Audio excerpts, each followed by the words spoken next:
I'm Dr. Chandler. Welcome to your course lecture video notes. In Cognitive Video Notes 1, the lecture related general information about memory and the information processing model.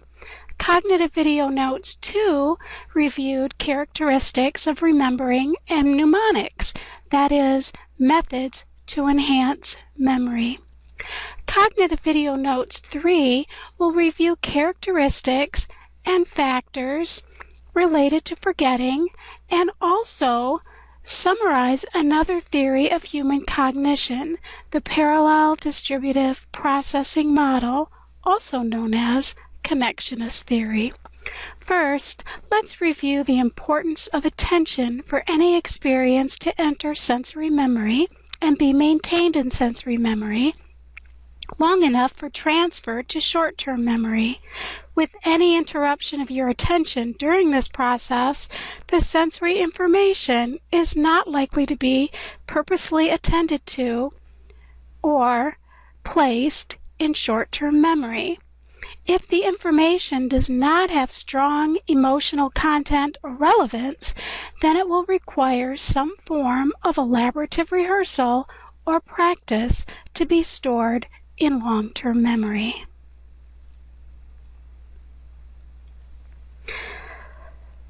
Let's review kinds of memory with information processing model.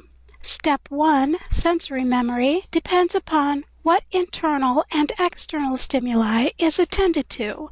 Step 2, encoding, includes Step 1, sensory memory plus working plus short-term memory. Remember, working memory is the information that you consciously are using in any given moment, such as a phone number you enter, then immediately forget. If you recall the number often, then it goes from working memory to short-term memory, and as long as you use the number, it remains encoded and make it into Step 3, storage of long-term memories. With disuse or lacking strong emotion, the number will decay and no longer be available to be retrieved from long-term memory. Step 4, retrieval depends upon what has been practiced with elaborative strategies or is tied to strong emotion. Remember that sensory memory is made up of 7 senses, 5 senses, plus proprioception and vestibular. Our senses are typically integrated by the time we are 5 years old, so that if we see a picture of an ice cream cone, we know we can get something good to eat. Vision and taste are integrated. We can also search for change in our pocket and by feel count the change to know if we have enough to buy the ice cream. This is an example of how our senses are integrated or communicate across the specialized areas of our brain. In comparison with dogs, a dog processes most information through the sense of smell. A dog will not understand that a picture of an ice cream cone represents food. This is why dogs do not have the elaborate culture of humans or enjoy centerfold magazines. They need the actual presence of Fifi to get excited.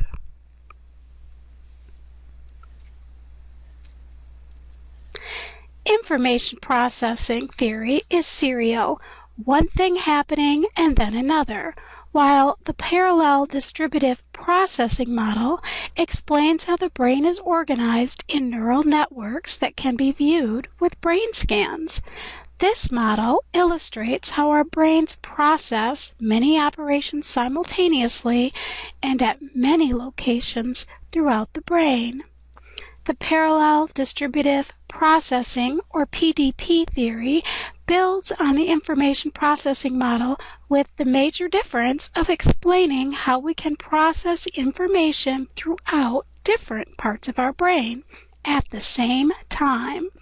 With parallel distributive processing models, we can explain how practice influences learning by the frequent activation of neurons or brain cells. With use, these neural networks become more pronounced, have a lower threshold of activation, and become more easily accessed next time. Just like dirt pathways that are used more ultimately become superhighways or literally a memory lane. Parallel distributive processing models incorporate perception and learning, combine studies of eye movements, hearing, tactile senses, pattern recognition, and represent a coherent view of how the brain integrates information to make meaningful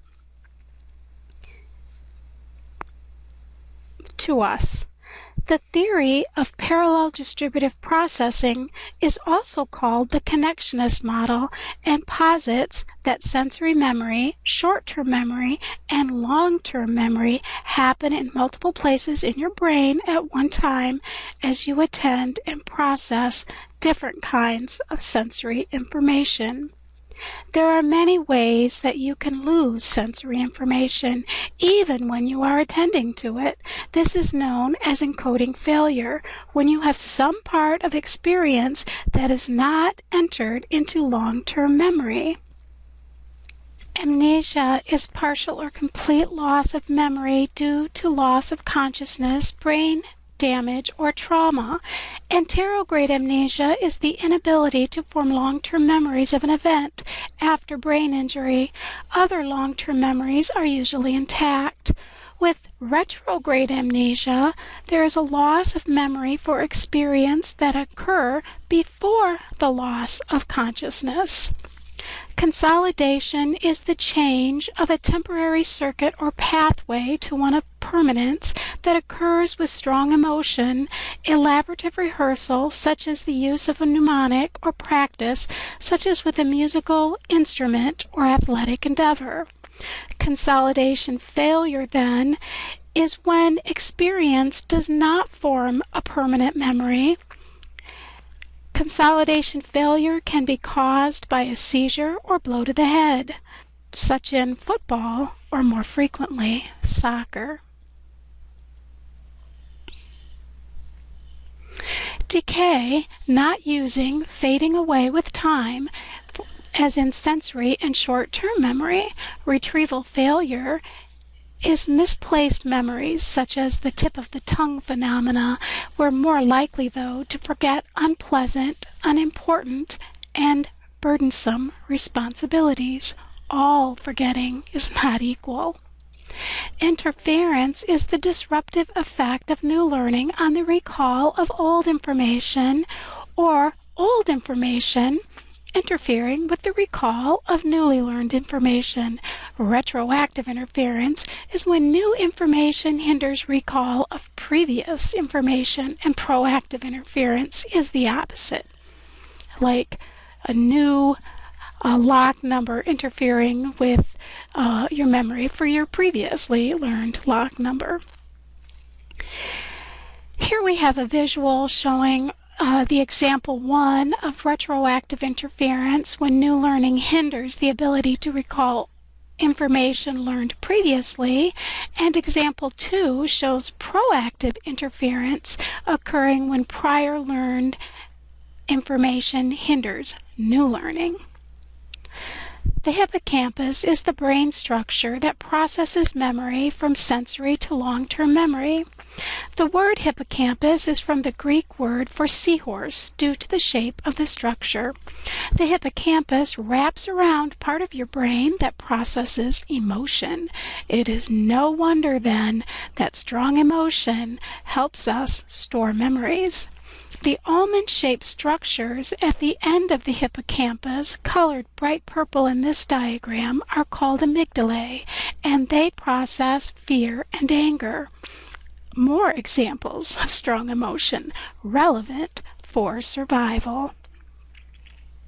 The inability to remember your experiences before you turned 3 is due to the immaturity of the hippocampus. In the first few years, the hippocampus is storing information, but you are not yet self-aware. This is known as infantile amnesia. You may believe you remember something because you have heard the story and are familiar with the location, but it's unlikely that you can access a memory, something that happened to you before the age of 3. The Ebbinghaus forgetting curve shown here is, you see the sharp loss of memory immediately after learning. The remaining memory is consolidated over time with little loss thereafter, such as what you can now recall from an earlier foreign language class, unless you use the skills daily. Critical thinking is the process of seeking evidence to support a claim rather than blindly accepting arguments without question. But what is intelligence? Intelligence is the capacity for goal-directed behavior and adapting behavior to meet a goal.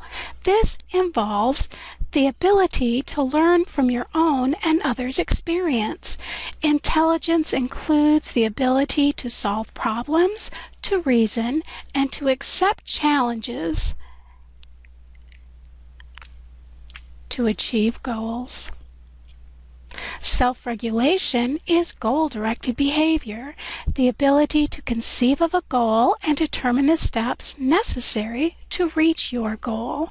Self-regulation demands monitoring progress and checking outcomes as you work toward each step, and adapting behavior to stay on track and reach your goal or change your goal.